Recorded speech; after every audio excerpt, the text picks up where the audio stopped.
사랑해서 포기했을까? 네, 덜 사랑해서 포기했을까라는 제목으로 오늘부터 열왕기 하 강의 첫 시작을 갖도록 하겠습니다. 자, 여러분, 우리 열왕기 상을 나누었을 때 금요일 기도 시간에도 나누었고 뿐만 아니라 말씀 사경회를 통하여서 우리는 열왕기 상 전체를 우리 보는 시간을 가졌습니다. 그래서 만약에 열왕기 상을 배우고 또 말씀을 봤는데 거기서 멈춰버렸다면 너무나 아쉬울 것 같아요. 이제 막 성경의 맥을 잡고 이제 뭔가 좀 성경의 흐름을 알 것 같은데 여기서 멈춰버렸다면 정말 아쉬울 것 같아요. 이런 기회가 흔하지 않거든요. 또 이렇게 말씀을 순서대로 차례차례 배울 수 있는 게 쉬운 일이 아니더라고요. 자, 그래서 열왕기 하를 시작할 때 여러분 꼭 주의 깊게 또 댁에 돌아가셔서도 이렇게 영상을 통해서 한 번 더 보면 더 큰 은혜가 있습니다. 왜냐하면 이때 잘 이해가 되지 않는 부분들이 사실 많이 있거든요. 그런데 차를 타고 갈 때나 아니면 자기 전에 들을 때 참 더 이렇게 말씀 들었을 때 몰랐던 부분도 깨닫고 특히 잠자기 전에 들으면 금방 숙면에 취할 수 있으니까 아주 좋은 도움이 될 겁니다. 자, 어쨌든 덜 사랑해서 포기했을까라는 제목으로 자, 열왕기하 첫 번째 시간을 갖는데요. 자, 여러분, 열왕기 상이 있으면 당연히 열왕기 하가 있겠죠. 근데 이걸 합쳐서 뭐라고 하냐면 열왕기라고 부릅니다. 열왕기. 그런데 이 열왕기 상하를 왜 나누었냐면 후대에 70인역을 번역하던 학자들이 야, 이거 분량이 너무 많은데 이래서 자, 이거는 열왕기 상, 이거는 열왕기 하 이렇게 구분을 한 겁니다. 자, 열왕기 상은 총 22장으로 구성이 되어 있고요. 그 다음에 열왕기 하는 몇 장까지 되어 있을까요?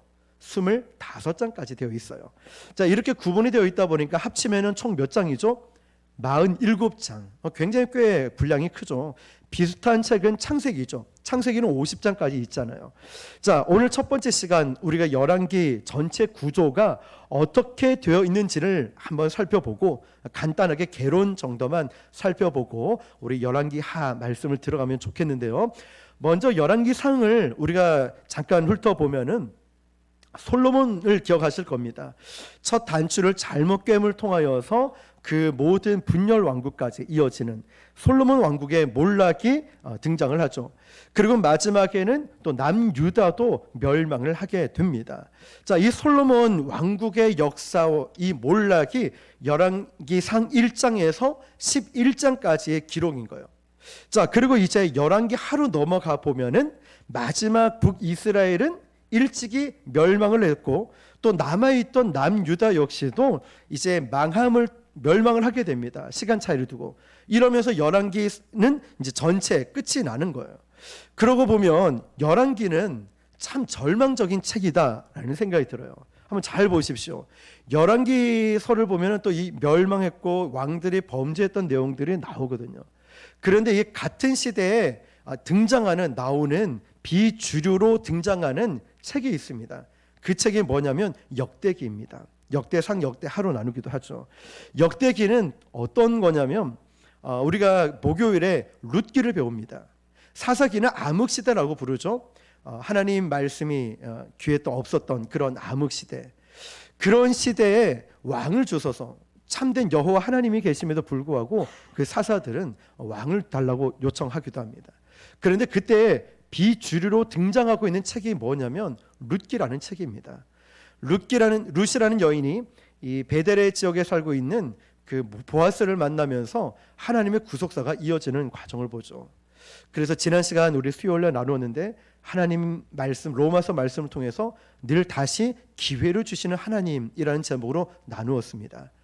끝난 것 같아 보이지만 하나님의 역사는 이 멈추지 않고 바벨탑이 무너진 그곳에서 바로 아브라함을 콜링해서 쓰시고 모든 것이 끝난 것 같아 보이지만 하나님은 또 다른 사람과 또 다른 환경을 준비해서 다시 기회를 주시고 이끌어 가시는 하나님의 놀라운 섭리를 받습니다.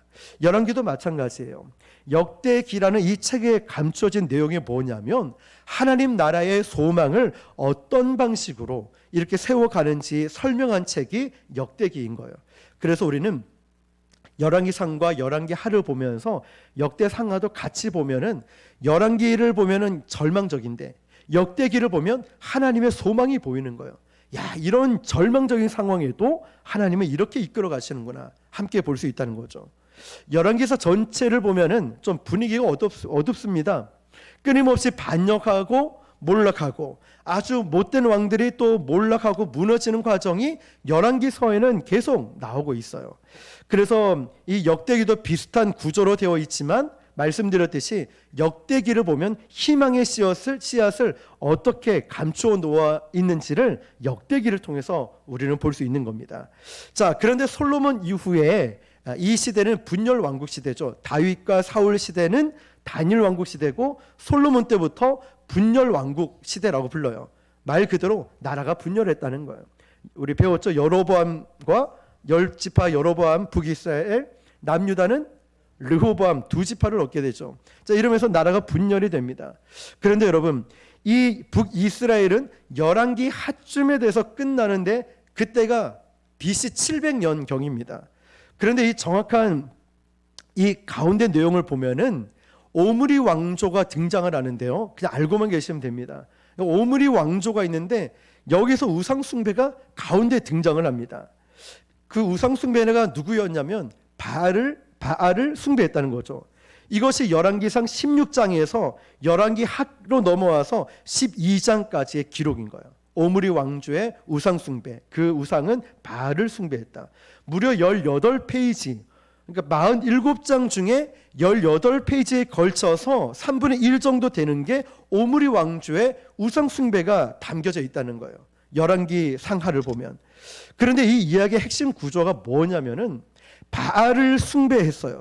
더 정확히 얘기하면 우상 숭배를 통하여서 이 백성들이 얼마나 어려움을 겪고 있는가, 그 이야기가 담겨져 있다는 거죠.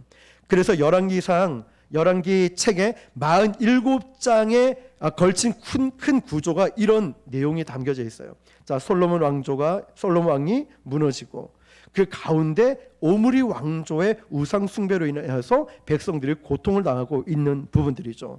자, 이제 분열 왕국의 몰락을 우리가 보게 되는데요. 북이스라엘은 722년경에 아수르에 의해서 망하고, 남쪽에 있는 이 남유다는 조금 더 있다가 586년경에 바벨론에 의해서 멸망하게 됩니다. 남과 북 전부 다 이렇게 포로되어서 슬픈 역사를 맞이하게 됩니다. 그런데 결국 그 원인을 보면은 우상 숭배의 절정을 이루고 있었다는 거예요. 그것을 기록하기 위해서 열왕기서를 기록했는데, 중요한 것은 열왕기서를 언제 기록했는가, 이것도 물론 중요합니다. 열왕기서를 언제 기록했을까? 신학교에 가면요, 그 책마다 어느 시대에 기록을 했는가, 이런 것도 공부를 하게 되죠. 그런데 중요한 것은요, 첫 번째, 언제 기록했는가도 중요하지만 더 중요한 것은 이 책이, 열왕기 책이 누구를 위해 쓰여졌는가. 그러니까 첫 번째 독자가 누구인가, 이게 굉장히 중요한 거예요. 그러니까 예를 들어서 우리가 성경책을 보는데 선물을 누군가에게 해주잖아요. 그러면 어떤 분은 두꺼우니까 잠언서를 줍니다. 아니면 시편을 주기도 합니다. 사복음서를 주기도 합니다. 자, 이러면서 이 성경을 한번 읽어보세요. 의도가 뭘까요? 잠언서는 지혜의 말씀이 담겨져 있으니까, 초신자에게는 마태복음부터 복음서를 읽으면 좋으니까, 의도가 있다는 거죠. 마찬가지로 오늘 우리가 열왕기서를 공부를 하고 배우면서 이 말씀을 통해서 도대체 이 열왕기서는 누구를 위해 써졌지?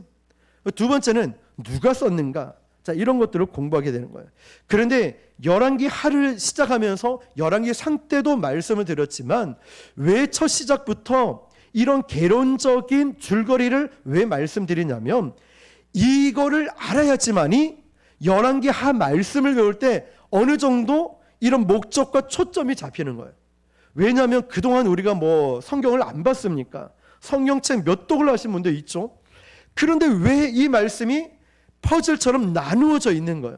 하나로 그림이 만들어지지 않고. 이유가 뭐냐면 배경을 몰라요. 왜 쓰여졌는지, 의도가 뭔지, 어떤 내용인지를 이게 감이 잘 오지 않으니까 퍼즐처럼 늘 따로따로 있었다는 거죠.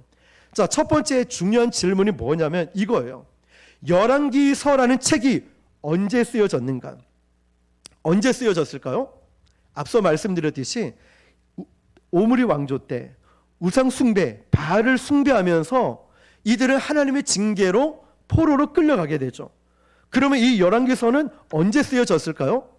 포로기에 쓰여졌어요. 자, 머릿속에 꼭 넣습니다. 열왕기 상하를 읽을 때마다 이 열왕기서는 포로기에 쓰여졌다.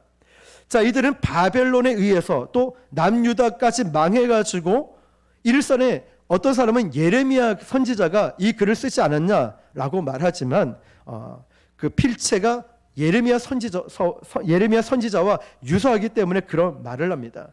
그런데 정확하게 누가 쓴지는 아직 알지는 못합니다.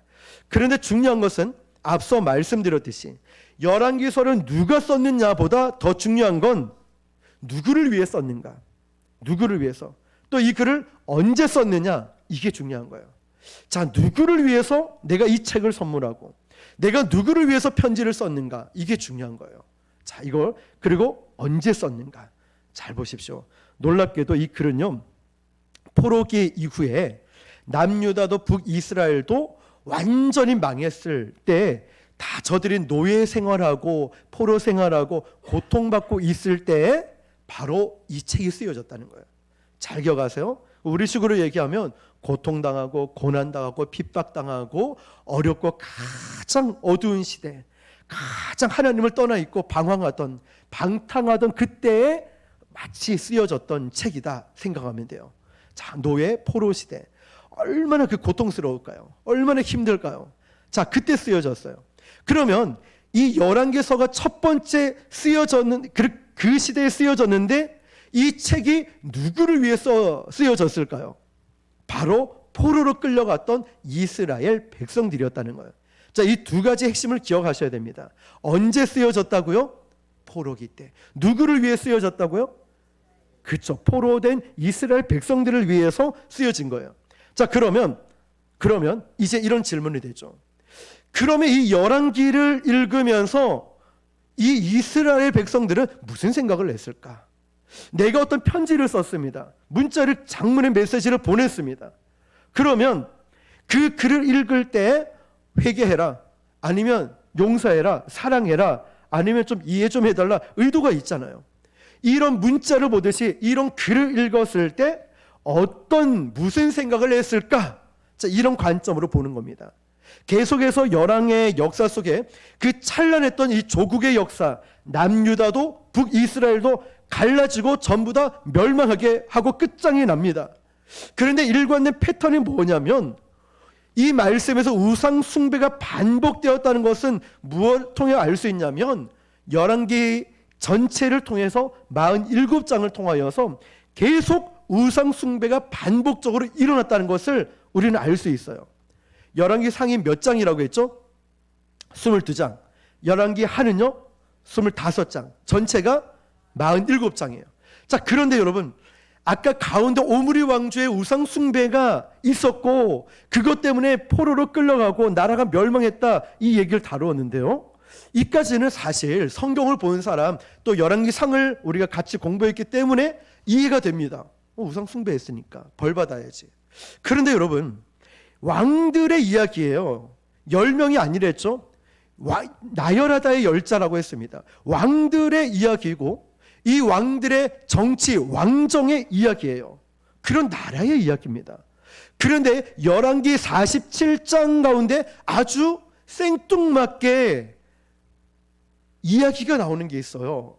혹시 눈치 빠른 분은 이해하셨을까요?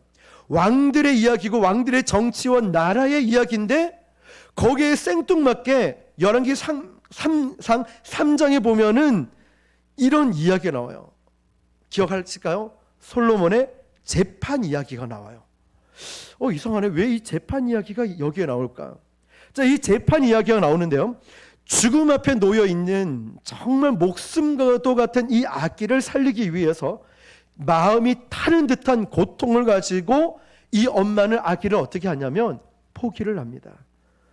그때 솔로몬이 누구 아기가 누구 엄마인지를 발견하고 나서 이 아기를 그 진짜 엄마한테 돌려주게 되죠.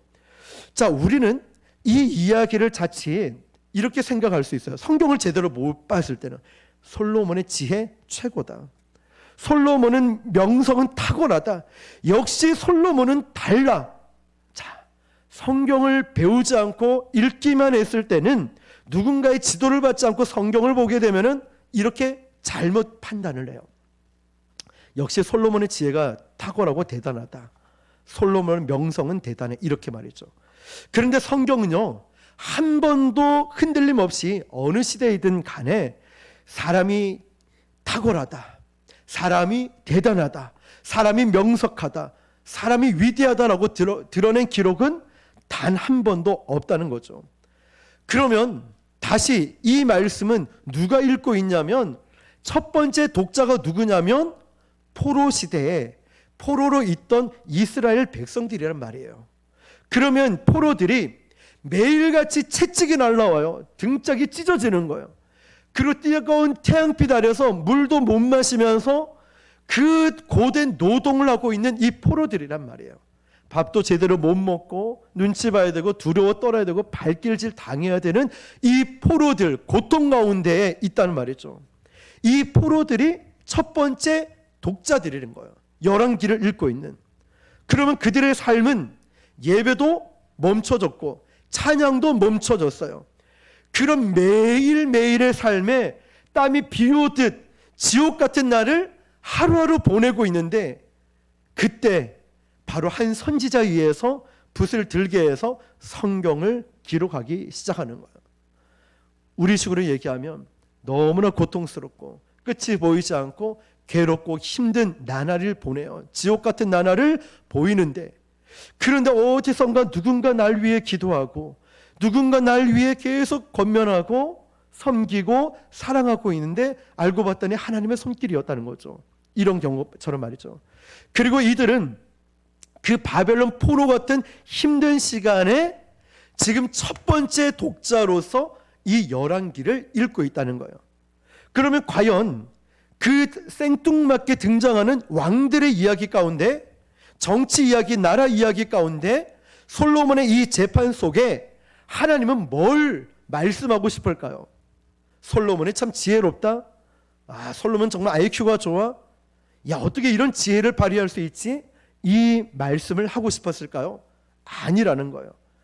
여러분, 이때 이미 이스라엘 백성들을 지배하고 있던 문화가, 가치관이 뭐냐면 애굽의 문명화가 돼버린 거예요. 너무나 이집트에 오래 살다 보니까. 그래서 창세기에 보면 아브라함이 조카 롯과 함께 자꾸 종들이 땅 때문에 싸우니까 네가 좌하면 우하고 내가 우하면 좌하겠다 했을 때 조카 롯이 어디를 선택하죠? 소돔을 선택하죠. 고모라를 선택하는 거예요. 왜냐? 거기가 애굽과 가장 흡사한 지역. 나중에 하나님의 심판을 받죠. 사람들은 익숙해져요. 모든 게. 죄도 익숙해질 뿐만 아니라 문명, 언어, 이 모든 것이 익숙해지는 거예요. 이스라엘 백성들조차도 워낙에 오랜 기간 동안 노예살이 종사를 하다 보니까 애굽의 지혜에 물들여져 있었던 거예요. 밴드에 올렸죠. 애굽의 지혜를 마트라고 합니다. 마아트. 이것이 뭐냐면 애굽의 지혜, 애굽의 문명에 물들어져 가고 있다라고 말하는 거예요. 자, 애굽의 지혜를 마아트라고 합니다. 이미 이 당시에 솔로몬의 첫 번째 부인이 누구였냐면 애굽 바로죠. 왕이었죠. 애굽의 왕의 딸, 공주를 맞이하게 됩니다. 사랑에 기초된 결혼이 아니라 정략적인 결혼이었죠. 정치적인. 당연히 이스라엘은 하나님이 보호하시고 하나님이 안위하시는 나라가 되어야 되는데, 솔로몬은 왕 위에 오르자마자 제일 먼저 한 것이 정략적 결혼을 해버립니다. 그리고 외국의 수많은 여인들을 데리고 옵니다. 그 데리고 온 여인들이 혼자만 들어오는 게 아니죠. 신들을 다 데리고 와서 그 이스라엘, 그 땅을 남유다, 북이스라엘 이 하나된 땅이었을 때 종교 백화점으로 만들어버렸어요. 솔로몬 한 사람이 첫 단추를 잘못 깨물 통하여서 말이죠. 그러니까 솔로몬도 당연히 그 이스라엘 백성들의 애굽파 문명이 모든 애굽의 모든 문명을 자연스럽게 받아들여요. 그런데 이 문명만 받아들이는 게 아니라 문화와 가치관과 정신적인, 영적인 모든 게 의상 숭배화 되어버렸다는 거예요. 마아트라고 불렀죠. 애굽의 지혜. 세상에 이 말씀 보면 정말 생명과 같은 이 아이를 놓고서 엄마는 안절부절하는데 뭐라고 명령을 내리죠? 자, 저 아이를 반으로 쪼개라, 반으로 잘라라. 굉장히 지혜로운 것 같아 보이지만 이 가치관조차도 어디서 왔냐면 이 당시 최고의 지혜라고 말하는 애굽의 지혜에서 온 거예요. 마아트라고 하는. 거기 내면에 그 무슨 뜻이냐면 수리, 논리, 합리, 이게 애굽의 지혜였다는 거죠. 그 시대에 만들었던 건축의 비밀들도 풀 수 없을 정도로 이 천재적인 지혜를 갖고 있던 나라였어요. 바로 애굽의 지혜와 문화가 이 솔로몬뿐만 아니라 이 백성들에게 편만하게 다 다스리고 지배를 받게 되었다는 거예요. 그런데 말씀드렸듯이 지금 이 아기의 재판의 이야기를 통하여서 하나님은 솔로몬의 지혜를 드러내고자 한 것이 아니에요. 자, 다시 원래 말씀으로 돌아와 볼게요. 포로들이 지금 이 말씀을 읽을 때 과연 무슨 생각을 했을까요? 등짝이 갈라지고 목이 타고 밥도 못 먹고 발길질, 채찍을 당하고 있는 하루가 지옥같이 보내는 이 포로들이 하루하루 보내면서 어떤 생각이 들었을까요? 두 가지 생각을 하게 됩니다. 첫 번째가 뭐냐면 이 당시 모든 나라 간의 전쟁은 국방력, 이런 병력의 싸움으로 판가름 나는 개념이 아니었어요. 열왕기상 때 우리가 배웠죠.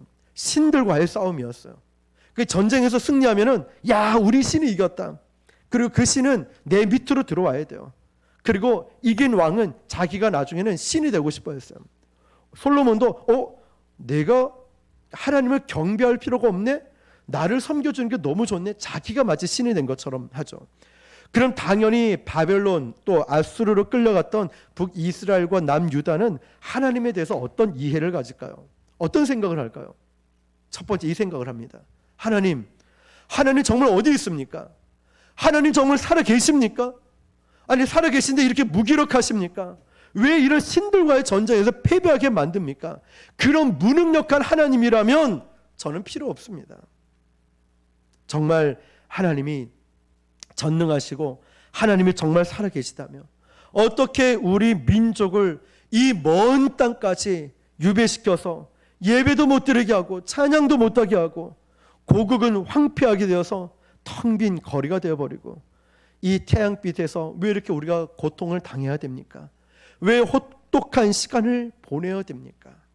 하나님은 없다. 하나님은 안 계셔.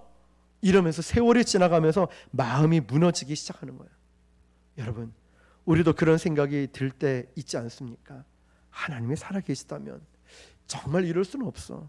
왜 이대로, 왜 우리가 무너지는데 내버려 두지? 바로 그때 한 선지자가 이 글을 읽으면서, 특별히 이 재판의 이야기를 읽으면서 가슴 밑바닥부터 막 창자까지 끌어오는 듯한 하나님의 사랑에 대한 이 갈증을, 그 하나님의 사랑에 대한 놀라움을 바로 깨닫게 되었다는 거예요. 다시 그 이야기로 돌아가 보면 이거죠.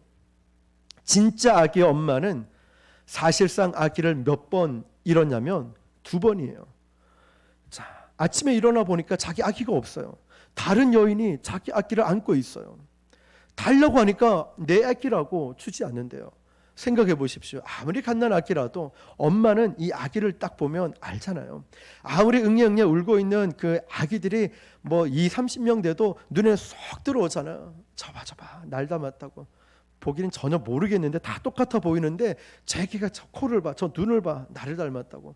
엄마는 알아요. 엄마는. 아침에 일어나 보니까 아기가 없는 거예요. 그랬더니 결국 법적인 송사까지 벌이게 되죠. 그런데 솔로몬 왕이라는 사람이 결국 결론을 내린 판결이 뭐냐? 아기를 반으로 잘라라. 거기서 엄마는 또 한 번 이 아기를 포기합니다. 여러분, 오늘 말씀 제목이죠. 그렇다면 이 아기를 포기한 게 덜 사랑해서 포기했을까요?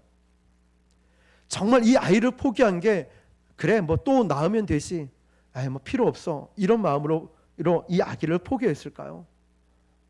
그 아기 친엄마가 이 아이를, 이 갓난 아기를 포기한 가장 근본적인, 그 밑바탕에 깔린 이 아기를 포기할 수밖에 없는 이 원인은 여러분 뭐라고 생각하십니까?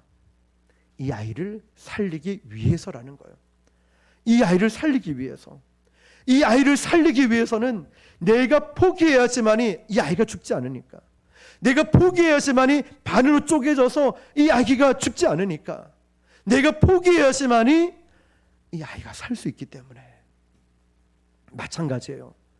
하나님이 힘이 없어서, 하나님이 전능하지 못해서 남유다 북이스라엘을 똑같이 사랑하는데 이들을 계속 보니까 열왕기 가운데 말씀드렸죠. 오므리 왕조의 우상 숭배 노름이, 바알을 숭배하는 우상 숭배가 끊임없이 멈춰지지 않고 계속 우상 숭배가 끝이 나지 않는 거예요. 이러다 진짜 망하겠다. 이러다 진짜 끝나겠다. 그래서 끊임없이 하나님은 선지자를 보내서 경고하고 또 경고하고 호소하고 애타게 말씀하셨는데도, 그런데도 불구하고 우상 숭배와 세상의 물질적인 거에 빠져서 해가 뜨고 지는지도 모르고 밤새 우상 숭배에 빠져 있는 거예요. 그러자 하나님은 아수르를 부른 거예요. 그 바벨론 적을 불렀어요. 하나님 입장에서도 너무 아프지만 저들의 울부짖음, 저들의 고통 소리가 너무 아프지만 자기의 백성들 이렇게 하지 않으면 안 되니까 먼 나라로 포로로 유배시켜 버리는 거예요. 그 포로로 보내가지고 불순물들을 다 뽑아내기 시작하는 거예요. 그래서 그 엄마는 아기를 몇 번 잃었다고 했죠? 2번. 자고 일어났을 때 1번, 그리고 재판장에서 또 1번. 그렇다면 여러분, 그 속에서 하나님은 뭘 설명하고 또 뭐를 이 포로기에 있던, 포로 시대 포로로 있던 노예 생활하고 있던 이 백성들에게 무엇을 가르치고 무엇을 말씀하고 싶었을까요? 얘들아, 백성들아, 내가 너를 덜 사랑해서가 아니야. 내가 너희를 싫어해서가 아니라, 내가 너희를 정말 저주하기 위해서가 아니라 정말 너를 고치기 위해서야. 내가 정말 너를 사랑하니까, 내가 너희를 정말 사랑하니까, 이렇게 안 하니까 고쳐지지 않고 변화되지 않으니까 내가 지금 너를 먼 나라로 유배시킬 수밖에 없었단다. 여러분, 이 열왕기서를 읽으면서 포로로 붙들려 있던 이 백성들은 이 말씀을 보면서 정신이 나간 듯한 충격을 받은 거예요. 이 말씀을 보면서 분명히 왕들의 이야기, 정치, 나라 이야기가 나와야 되는데 왜 이 재판 이야기가 등장했을까? 이 백성들의 곰곰이 말씀을 읽고 또 읽으면서 충격을 받은 거예요. 쇼크를 받은 거예요. 그렇구나, 맞아. 우리가 하나님 앞에 잘못 살았기 때문에 이런 진노의 역사, 징계를 받고 있구나. 나는 잘 살았는 줄 알았는데, 잘하고 있는 줄 알았는데 내가 몰랐구나.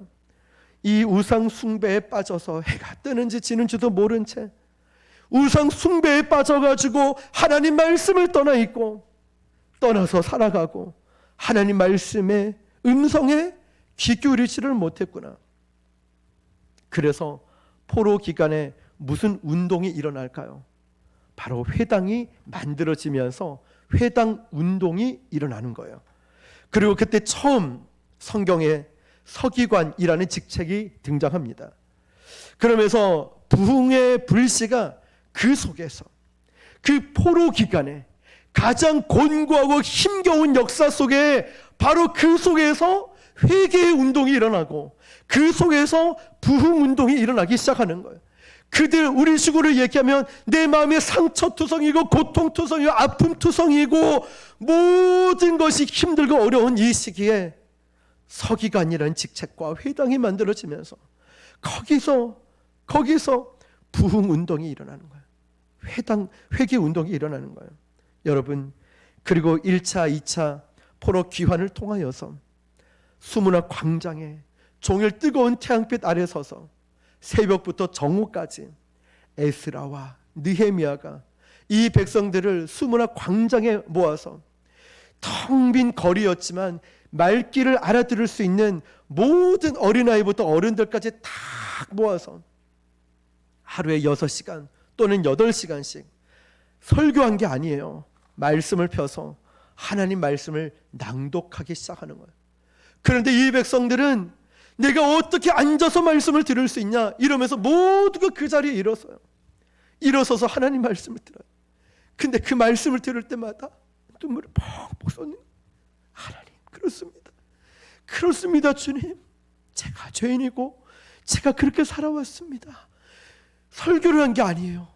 하나님 말씀을 들으면서 그 말씀이 가슴이 찔리고 아프니까 눈물을 펑펑 쏟는 거예요. 바로 그게 수문학 광장의 대부흥 운동이 일어난 거예요. 여러분, 우리도 코로나 시대를 보면서 우리 한국 교회도 바라보게 되죠. 그러나 이 멈춤이 또 이런 환경들이 오히려 우리가 회복하고 놀라운 부흥의 역사를 가져올 것을 저는 믿습니다. 지금도 많은 교회들을 보면은 열심히 전도하고 이제 뭔가 좀 해보려고 막 도움을 요청하는 또 자문을 구하는 연락들이 많이 와요. 참 놀라운 것은 서울에 있는 어떤 이제 청년일 거예요. 청년이 연락이 왔어요. 뭐라고 왔냐면 우리 교회 청년이 아니고요. 다른 데 있는 청년인데 거기서 이렇게 청년들과 이제 전도팀이 이렇게 세미나하면서 프린터를 나눠줬는데 거기가 어디서 많이 본 것 같아서 목사님 혹시 이거 목사님이 쓴 거예요? 보니까 맞다고 저희 이제 교회 이름도 나오고 제가 쓴 책을 복사해가지고 프린터로 교재로 쓰고 있더라고요. 야, 거기까지 갔네. 이러면서 하는 말이 목사님 이제 자기가 다니는 교회도 이제 전도를 열심히 하려고 하고 주변에 있는 교회들도 일어나려고 합니다라고 하는 거예요. 자, 여러분, 이렇게 하나 둘 이제 일어나는 걸 보면 소망이 보이죠. 하나님의 말씀 앞에 우리도 우리의 삶을 내려놓고 우리 기름 부으심 첫째 날 집회처럼 절박함과 부토코스 애통하는 그 심정 기억하시죠? 이 절박함은 뭔지 기억하시죠? 가난한 사람이 하루 이틀 굶는 게 아니에요. 며칠을 굶어서 그냥 뭐만 봐도 막 오만 걸 다 먹을 수 있을 만큼의 그 절박함, 애통함을 가지고 기도해야 된다는 것. 가뭄이 오래 지속이 되면은 논밭이 거북이 등짝처럼 짝짝 갈라지죠. 그때 물 한 바가지 부은다고 해결이 됩니까? 안 되죠. 흔적 없이 그냥 스며들고 없어져요. 그 강렬하게 터질 듯한 메마른 듯한 이 땅이 이 메꾸어지기 위해서는 이 폭포수 같은 은혜가 필요하고 물이 필요한 거예요. 그때 쭉쭉 빨아당기면서 질퍽질퍽한 땅을 만들어지지 않습니까? 그게 무슨 심령일까요? 마태복음에서 말하는 가난한 심령을 말하는 거예요. 심령이 가난한 자 복이 있다고 했는데 이 복이 있다는 것은 그냥 복이 아니라 행복하도다. 심령이 가난한 자는 행복하도다 라고 하는 거예요. 하나님께서는 이렇게 잠시 멈춤이라는 시간을 통해서 나의 마음과 여러분의 마음을 가난하게 만들고 허기지게 만들어서 하나님의 은혜를 더 사모하게, 더 간절히 기도하게, 더 영적으로 민감하게, 더 깨어있게 만드셔요. 다시 한번 여러분, 우리가 그 전에 부흥이 왔지만 이제 다시 한번 이 열왕기서 말씀을 통하여서 우리 마음속에도 고갈되어 있는 마음속에도 폭포수 같은 은혜가 임하기를 축복합니다. 이 열왕기 말씀을 통하여 다시 한번 내 심령에 성령의 불이 지펴지는 은혜가 있길 바랍니다. 말씀을 정리합니다. 이 백성들에게 정말 이 백성들이 포로기 가장 힘든 시간에 이 말씀을 듣고 깨달은 거예요. 그렇구나. 내 자신의 모습을 깨닫고 그때서 비로소 회개와 부흥 운동이 일어나고 다시 한번 새롭게 되는 역사가 일어났던 것처럼 오늘 저와 여러분에게도 그런 은혜가 있기를 주님의 이름으로 축원합니다. 기도하겠습니다. 우리 시간 오늘 주신 말씀을 붙들고 하나님, 그렇습니다. 내가 너희를 덜 사랑해서가 아니라 정말 고치기 위해서 정말 사랑하니까 너희를 먼 나라로 유배시킬 수밖에 없었다. 내가 너희를 사랑하니까 이럴 수밖에 없었다. 어쩌면 저에게 여러분에게 하시는 주님의 음성인지 몰라요. 내가 너희를 사랑하니까 이럴 수밖에 없고 사랑하기 때문에 그럴 수밖에 없었다. 여러분, 포로로 붙들려 있던 이 백성들이 정신 나간 듯한 충격, 쇼크를 받았어요. 그렇구나. 내가 잘못 살았구나. 그렇구나. 내가 기도해야 되겠구나. 내가 말씀을 떠나 있었구나. 그렇구나. 그때부터 변화가 일어났던 것처럼 오늘 내 자신을 뒤돌아보면서 말씀을 떠나 있거나 아니면 깨어있지 못했거나 아니면 하나님이 없어라고 불신앙을 갖고 있던 내 마음속에 하나님이 그게 아니라 모든 것은 너희를 사랑하기 때문이다, 그 음성을 듣길 바랍니다. 우리 주여 한번 부르고 오늘 말씀을 붙들고 기도하겠습니다.